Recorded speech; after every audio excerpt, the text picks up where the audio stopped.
Hi friends, நம்ம CPR 150க்கு self motor வாங்கியிருந்தோம். அது மாட்டணும்னா இந்த சைடில் இண்டிகேட்டரு ப்ராக்கெட் இது ஒன்று கலத்தி எடுக்கணும். அப்புறம் பார்த்திங்கன்னா இதில் செல்ஃப் மோட்ரு கலட்டும்போது ஈஸியாக முடியாது. அதில் 2 போல்ட்டு நான் காமிக்கிற போல்ட்டு 2 ஓப்பன் பண்ணால் தான் செல்ஃப் மோட்ரு ஓப்பன் பண்ணி வெளியே எடுக்க முடியும்.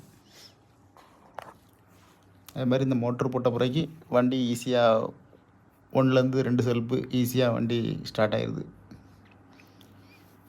அதனால் செல்ஃப் மோட்ரு மாட்டும்போது சைடில் உள்ள அந்த கவுளு இண்டிகேட்டர் கவுல் ஒரு 3 ஸ்க்ரூவில் தான் இருக்கும். அது கலத்திட்டு அப்புறம் கீழே மோட்ரு சைடில் ஒரு ப்ராக்கெட் இருக்குல்ல, அதில் 2 போல்ட்டும் கலத்தினா போதும், ஈஸியாக மோட்ரு மாட்டிக்கலாம்.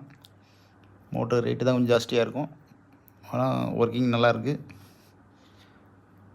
ஓகே ஃப்ரெண்ட்ஸ், இது உங்களுக்கு ஒரு சின்ன டிப்ஸ் தான். ஓகே.